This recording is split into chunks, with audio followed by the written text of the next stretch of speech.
सुप्रभात सभी को।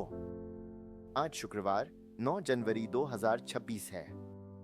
हम एक ऐतिहासिक सप्ताह का समापन कर रहे हैं जो वेनेजुएला में विशाल भूराजनीतिक परिवर्तनों, खनन क्षेत्र में एक संभावित मेगा मर्जर जो वैश्विक आपूर्ति श्रृंखला को फिर से आकार दे सकता है, और राष्ट्रपति ट्रंप की नवीनतम बजट मांगों से प्रेरित रक्षा क्षेत्र की रैली द्वारा परिभाषित है। जबकि डॉव नए उच्च स्तर के लिए प्रयासरत है, नास्डैक दबाव महसूस कर रहा है। यहाँ पिछले 24 घंटों में बाजारों के बारे में आपको जानने की आवश्यकता है। आइए संख्याओं से शुरू करें। हमने कल एक विभाजित सत्र देखा जिसमें पुरानी अर्थव्यवस्था के शेयरों ने तकनीकी शेयरों को पीछे छोड़ दिया। डॉव जोन्स औद्योगिक औसत उच्च स्तर पर बंद हुआ, एक नया इंट्राडे रिकॉर्ड स्थापित किया। सूचकांक को रक्षा और औद्योगिक क्षेत्रों द्वारा काफी समर्थन मिला। S&P 500 समापन सपाट से मिश्रित। व्यापक बाजार दक्षिण अमेरिका में तेजी से हो रहे भूराजनीतिक परिवर्तनों को समझने के लिए रुका हुआ है। नैस्डैक कंपोजिट नीचे बंद हुआ।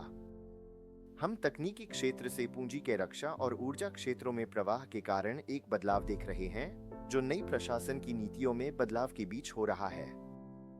फुत्सी 100 10,035.63 पर बंद हुआ, 0.1% की मामूली गिरावट के साथ। सुस्त बंद के बावजूद यह सूचकांक 10 के स्तर के ऊपर मनोवैज्ञानिक रूप से मजबूत बना हुआ है, जिसे BAE सिस्टम्स में वृद्धि द्वारा समर्थन मिला है। फुत्सी 250 लगभग 0.4% की गिरावट देखी, लगभग 22,782 पर बंद हुआ।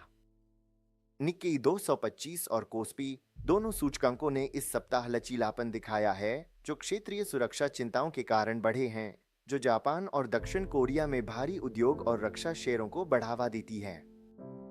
पिछले 24 घंटों में सबसे बड़ा कारक आर्थिक डेटा नहीं बल्कि भूराजनीति और वित्तीय नीति रही है।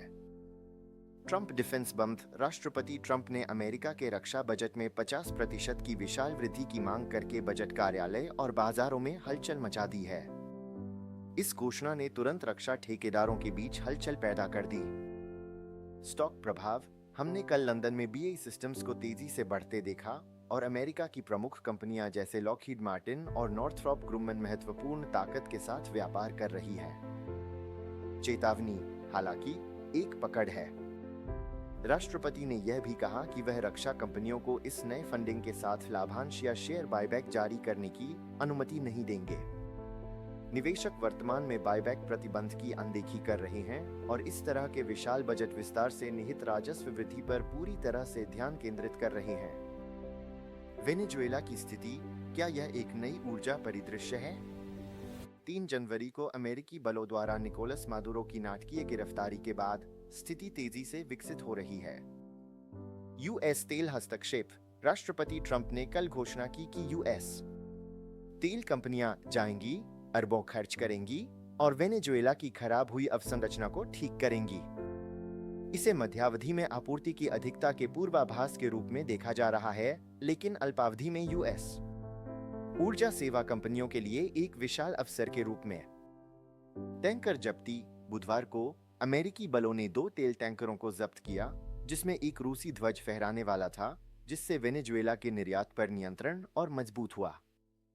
राज्य सचिव मार्को रूबियो ने स्पष्ट किया है कि जबकि अमेरिका ऊर्जा अवसंरचना की सुरक्षा कर रहा है, वाशिंगटन दैनिक शासन नहीं संभालेगा, जिसका उद्देश्य दीर्घकालिक कब्जे के डर को कम करना है। इस सुबह की ब्रेकिंग न्यूज। $260 अरब का mining mega merger Rio Tinto और ग्लेनकोर ने रिपोर्टेडली विलय के लिए बातचीत फिर से शुरू की है। डील का आकार। हम $260 अरब के संभावित सौदे पर विचार कर रहे हैं। अर्थ, यदि यह सफल होता है तो यह दुनिया का सबसे बड़ा खंडकर्ता बनाएगा जो तांबा, एल्यूमीनियम और बैटरी धातुओं पर नियंत्रण को एकीकृत करेगा। यह वैश्विक स्तर पर देखी जा रही संसाधन राष्ट्रवाद का प्रत्यक्ष उत्तर है। आज इन 2 टिकरों पर ध्यान दें। मैक्रो थीम्स के आगे हमारे पास महत्वपूर्ण व्यक्तिगत स्टॉक समाचार है।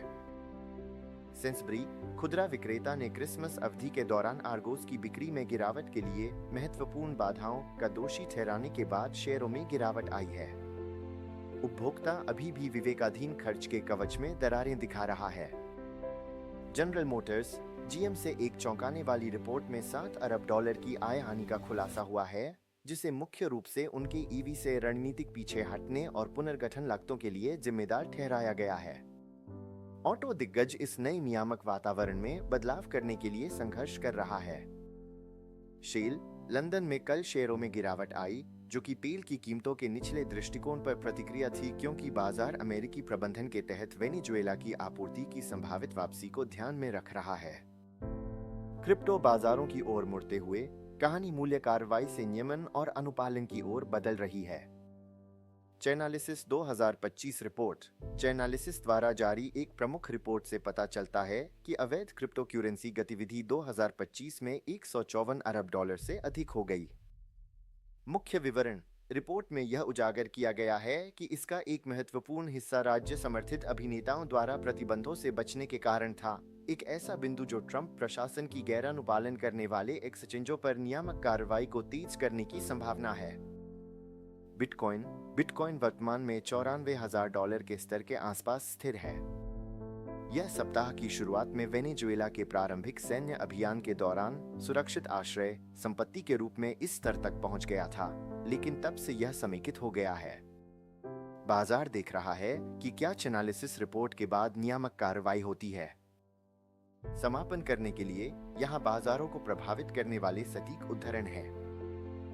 राष्ट्रपति डोनाल्ड ट्रंप। रक्षा क्षेत्र पर, मैं चाहता हूं कि दुनिया ने कभी भी सबसे मजबूत सेना देखी हो, लेकिन मैं इन कंपनियों को शेयरधारकों को बायबैक के जरिए समृद्ध करने की अनुमति नहीं दूंगा जबकि हम अपने शस्त्रागार का पुनर्निर्माण कर रहे हैं। वेनेजुएला पर हम अपने बहुत बड़े अमेरिकी तेल कंपनियों को अंदर जाने देंगे, बुनियादी ढांचे को ठीक करेंगे और देश के लिए पैसा कमाना शुरू करेंगे।